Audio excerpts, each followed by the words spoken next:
Donc, nous continuons la leçon sur les dons du Saint-Esprit. Les 7 dons du Saint-Esprit et les grâces extraordinaires. Tous ceux qui ont la grâce sanctifiante reçoivent du Saint-Esprit ces 7 dons, c'est-à-dire 7 aptitudes de l'âme, qui font en sorte que notre âme se laisse facilement éclairer et émouvoir par le Saint-Esprit. Donc, je rappelle, c'est une sorte de moteur que nous avons en nous depuis la confirmation et que le Saint-Esprit lui-même met en marche ou pas. C'est lui qui a les commandes des 7 moteurs.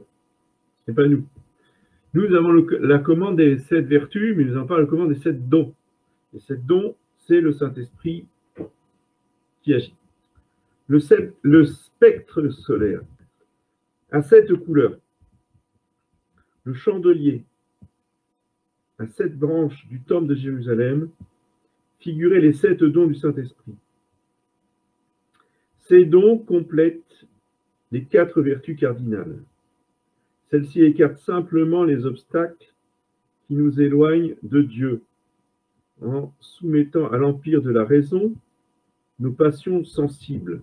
Voilà, donc les vertus soumettent à l'empire de la raison nos passions. Mais les 7 dons poussent vers Dieu. Ils perfectionnent, ils illuminent notre esprit, de telle sorte que le Saint-Esprit peut facilement agir sur lui, c'est-à-dire éclairer l'intelligence et émouvoir la volonté. De même que l'école primaire forme l'esprit des écoliers de façon à le rendre capable de profiter des leçons d'une école supérieure, ainsi, les 7 dons rendent l'homme capable de recevoir plus facilement le Saint-Esprit. Les 7 dons sont surpassés par les 3 vertus théologales, car les 7 dons ne font que conduire l'âme à Dieu, alors que les vertus théologales unissent l'âme à Dieu. Donc vous voyez bien la différence, les vertus théologales sont au-dessus des dons. Les dons complètent les vertus pour aller vers Dieu, tandis que les vertus théologales nous unissent directement à Dieu. Quiconque a le Saint-Esprit en lui a aussi les 7 dons en lui, et quiconque le perd par le péché mortel les perd en même temps. Plus on fait de progrès dans la perfection, plus abondante est la participation aux 7 dons. Ceux-ci sont augmentés aussi par la confirmation. Les 7 dons du Saint-Esprit sont le don de sagesse, le don d'intelligence, le don de science, le don de conseil, le don de force, le don de piété et le don de crainte de Dieu. Les 4 premiers dons éclairent la raison, les autres fortifient la volonté. Ces dons sont énumérés par Isaïe, qui dit que le Messie futur les posséderait tous, évidemment. Le Christ les possède, cela va sans dire, au degré le plus éminent, dans leur perfection. Alors, le don de sagesse, le premier, le plus haut, nous fait reconnaître clairement que les biens temporels sont passagers et que Dieu seul est notre souverain bien. Il nous fait goûter les dons de Dieu, les mystères divins. Saint Paul regardait comme des ordures tout ce que le monde aime et admire.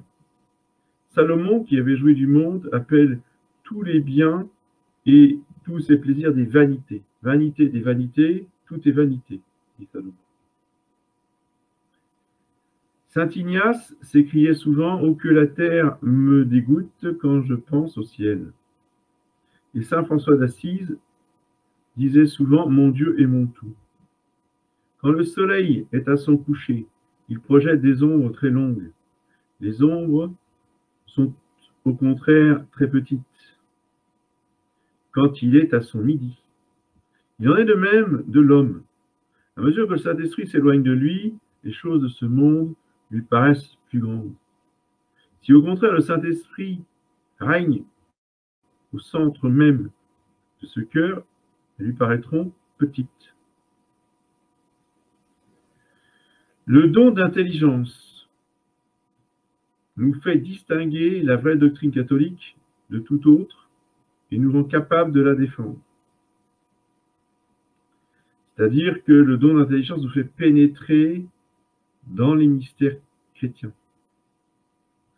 Le don de sagesse nous fait goûter les mystères chrétiens. Le don d'intelligence nous fait entrer toujours plus avant dans la compréhension des mystères divins, autant que notre intelligence peut capter quelque chose, évidemment. Un mystère reste un mystère. Un mystère ne sera jamais compris en lui-même. Mais là, il y a quand même une certaine compréhension des mystères, et cette compréhension, elle peut grandir au fur et à mesure que le don d'intelligence se développe en nous. Le bienheureux Clémence Hofbauer fut d'abord garçon boulanger. Il ne commença ses études qu'à 21 ans. Il les fit très rapidement et fut obligé de se borner aux connaissances théologiques les plus élémentaires. Ses nombreuses occupations dans le ministère ne lui permirent plus de les étendre considérablement dans la suite. Et pourtant, de grands dignitaires de l'Église lui demandèrent souvent son avis dans des controverses théologiques et sur des ouvrages nouveaux. Sans longue réflexion, il marquait ce qui n'était pas orthodoxe.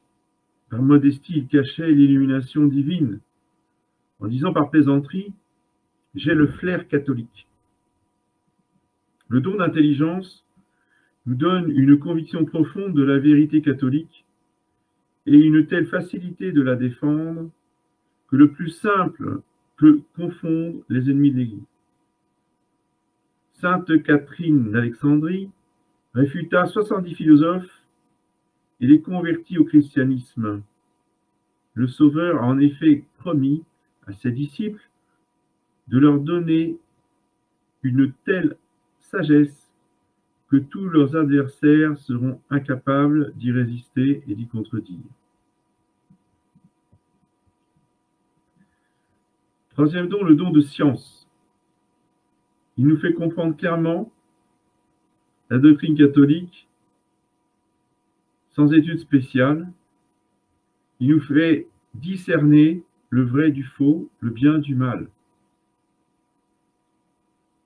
Le curé d'Ars n'avait fait que des études ordinaires, mais il prêchait si excellemment que même les évêques assistaient à ses sermons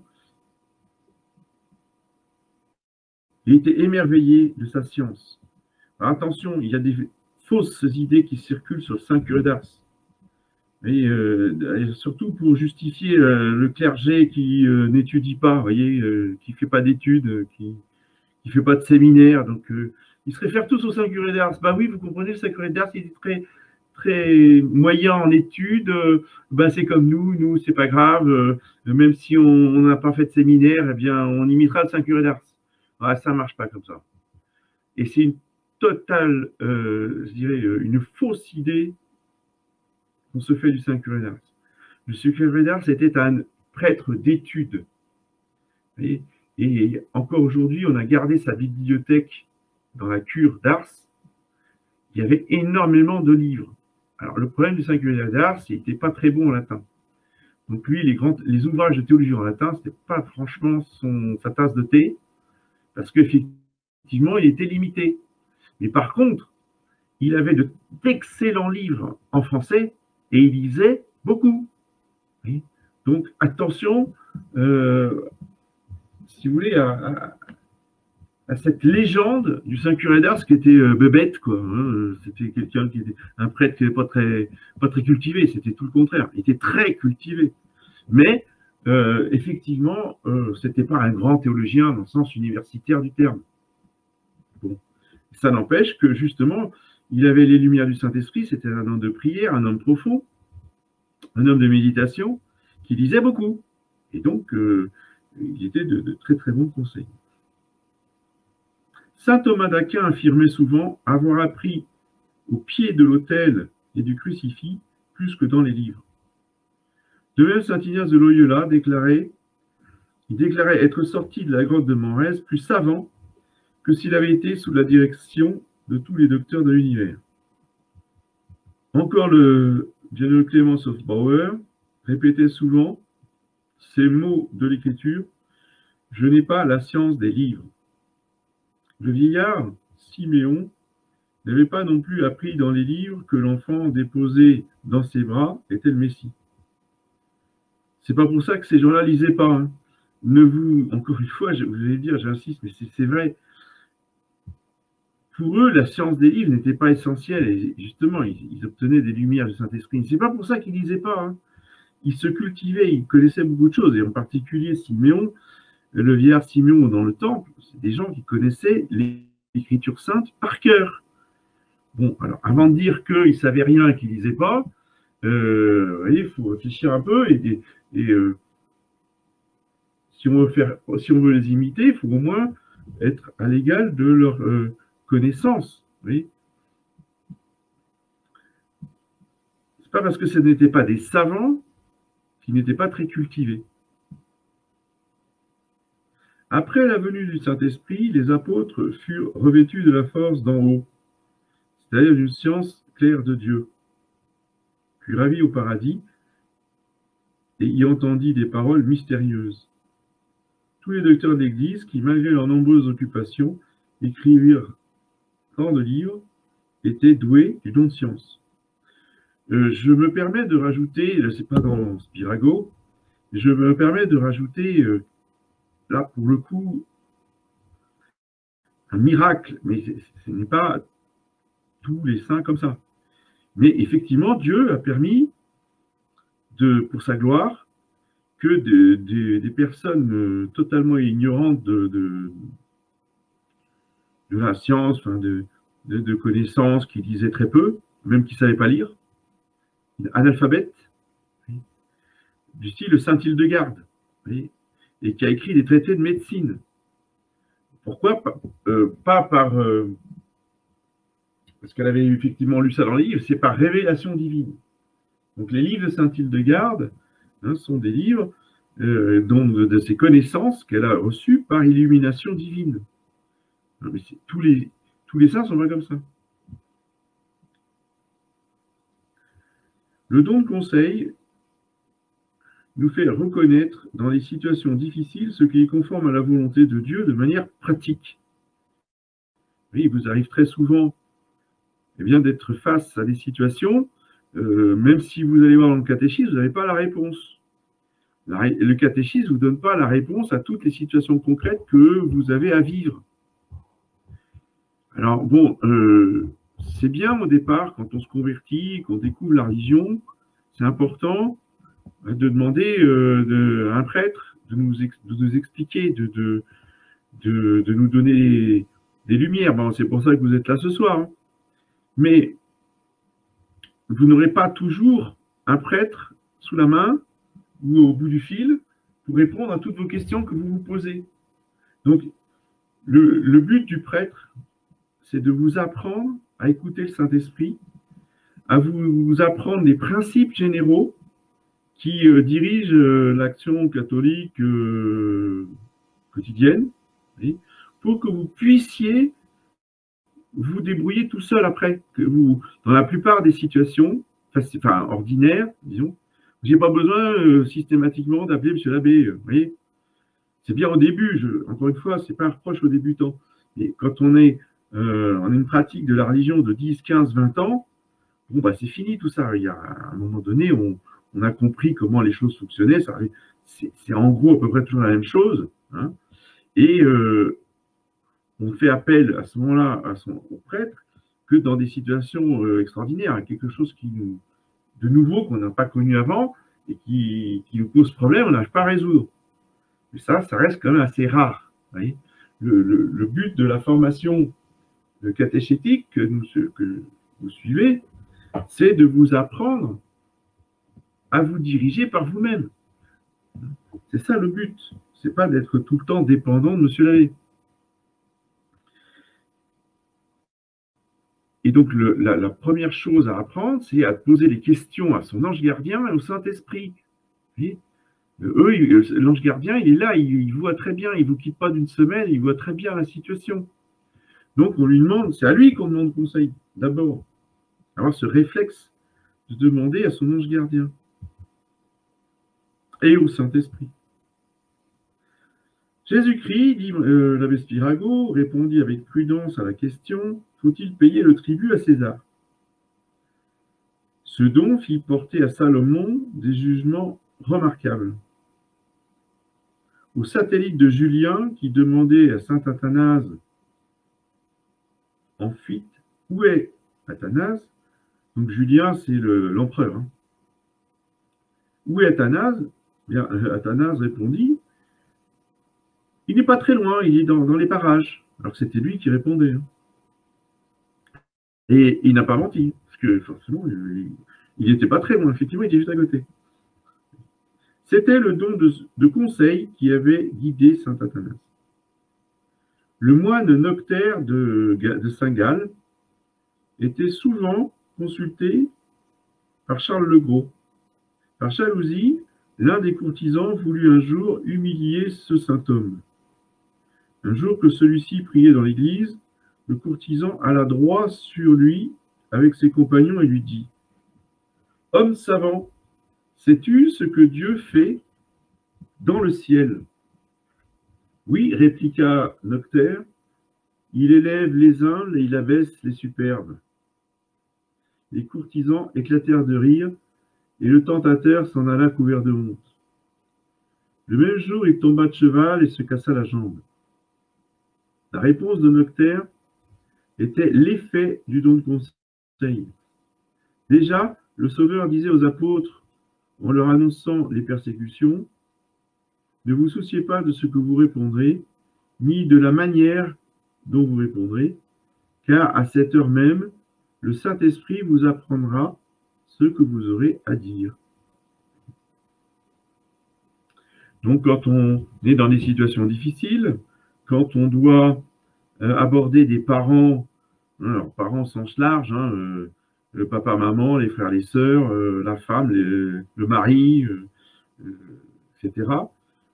Prions Saint-Esprit avant, et puis ne réfléchissons pas plus que ça. Laissons-nous faire par le Saint-Esprit qui va nous éclairer au moment où on aura à parler. Cinquième don, le don de force.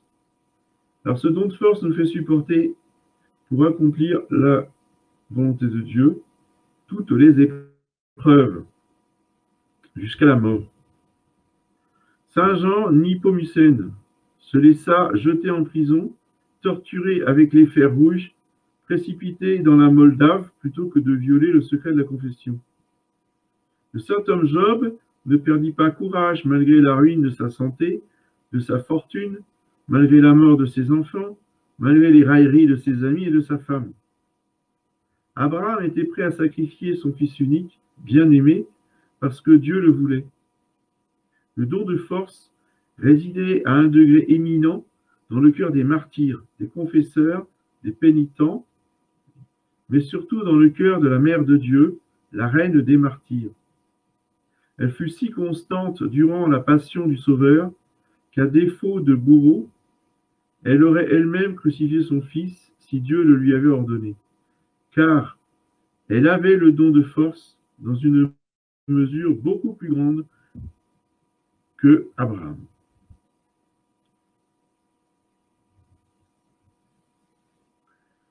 Sixième don, le don de piété. Il nous porte à honorer Dieu avec une ferveur de plus en plus grande, à remplir toujours plus parfaitement sa sainte volonté. Avec une charité filiale. Le don de piété est vraiment le don qui nous donne cette conscience que nous sommes les fils de Dieu qui est notre Père, de rapport de fils à père. Saint Aloïs, oui, c'est Saint Louis de Gonzague, s'éloignait avec peine du tabernacle, même après des heures d'adoration. Son confesseur était forcé de lui ordonner d'abréger ses visites. Beaucoup de saints versaient de larmes pendant leur prière et la méditation des choses divines. Quelle piété, quelle profonde adoration de Dieu. Sainte Thérèse d'Avila avait fait le vœu de toujours faire ce qu'elle regarderait comme plus parfait. et saint Alphonse de Liguori, celui de n'être jamais oisif. Le don de crainte de Dieu, qui est le dernier don du Saint-Esprit, nous fait redouter la moindre offense de Dieu comme le plus grand mal du monde. Ce don porta les 3 jeunes gens dans la fournaise à préférer la mort à l'apostasie. Saint François Xavier disait au milieu d'une traversée dangereuse, « Nous ne craignons rien que d'offenser le Dieu Tout-Puissant. » Certains hommes reçoivent du Saint-Esprit des dons extraordinaires. Par exemple, le don des langues, le don des miracles, le don du discernement des esprits, le don des visions, le don des extases, etc. Donc, qui sont des grâces particulières qui ne sont pas données à tout le monde. Et même pas à tous les saints. Tous les saints ne reçoivent pas tous les dons extraordinaires. Certains reçoivent une partie, d'autres dons, et c'est très varié. Le jour de la Pentecôte, les apôtres reçurent le don des langues. Saint François Xavier, l'apôtre des Indes, le posséda aussi. Saint Blaise guérit un enfant malade du cou. Les prophètes de l'Ancien Testament avaient le don de prédire l'avenir. Saint Pierre connut les pensées d'Ananie, donc il pouvait lire dans les cœurs. Catherine Emmerich, une religieuse d'Ulmen, en Allemagne, vit en esprit toute la vie de Jésus, de la Sainte Vierge et d'un grand nombre de saints. Sainte Catherine de Sienne, tombée en extase après ses communions, a été suspendue en l'air. C'est ce qui arrivait aussi à Saint-Philippe Néri. Lui, il décollait au plafond pendant la messe. C'est pour ça que bon, c'était quand même un peu gênant, et puis ça a duré longtemps. Les fidèles avaient autre chose à faire que d'attendre que le père Philippe Néri redescende sur terre. Donc, par charité pour les fidèles, il avait mis des chats sur l'autel pour le distraire, afin qu'il ne parte pas en extase. Oui. Ça, c'est dans les vies des saints, on voit des choses cocasses.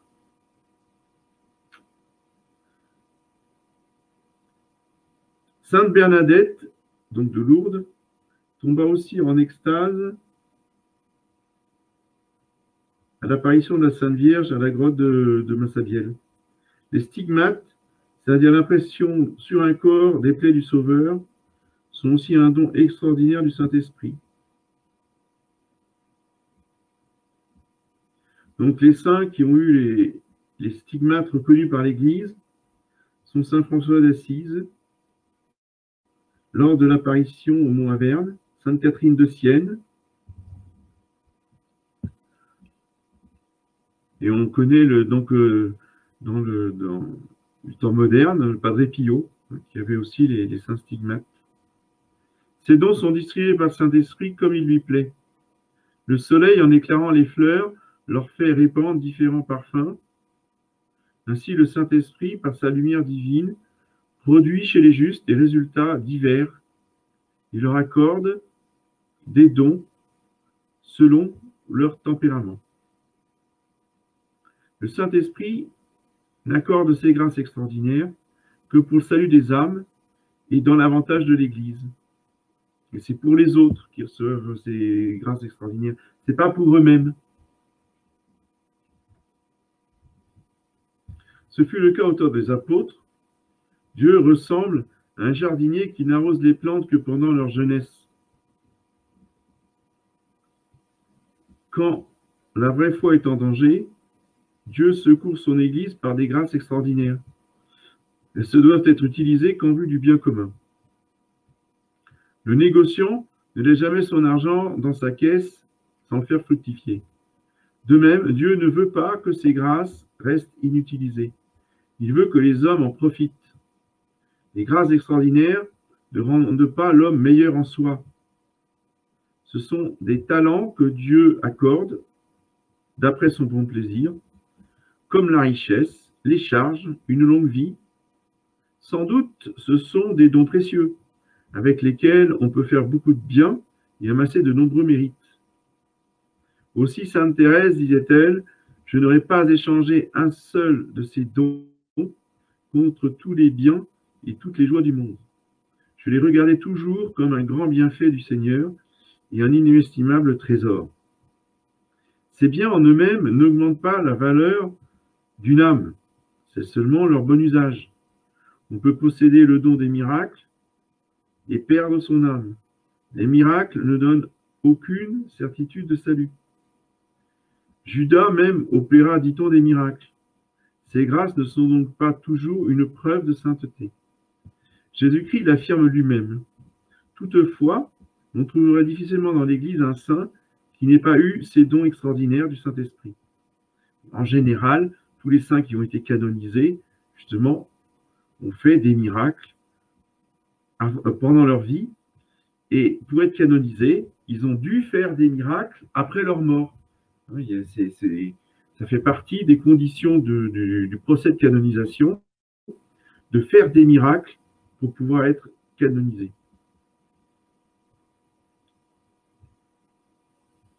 En règle générale, dit Benoît XIV, ces dons ne sont pas accordés aux pécheurs, mais aux justes. Si donc ils se trouvent unis à des vertus héroïques, ils sont une preuve éclatante de sainteté. Ces dons extraordinaires sont souvent accompagnés de grandes souffrances, par exemple de sécheresse intérieure, de tentations diaboliques, de maladies, de persécutions et d'ennuis de la part des supérieurs. Les âmes privilégiées de ces dons du Saint-Esprit sont accablées d'épreuves de toutes sortes et les plus pénibles viennent de leurs propres supérieurs religieux. Ces dons du Saint-Esprit ont été accordés dans leur plénitude à Jésus-Christ, très abondamment à la Sainte Vierge, aux apôtres, aux patriarches, aux prophètes de l'Ancien Testament et à tous les saints de l'Église catholique.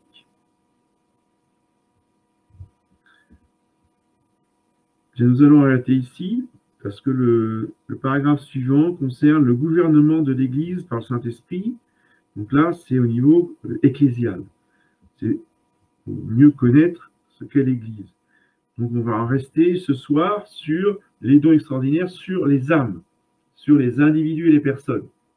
Et la prochaine fois, on verra l'Église. Est-ce qu'il y a des questions? Pas de questions? Alors, je vous dis bonsoir et à mardi prochain.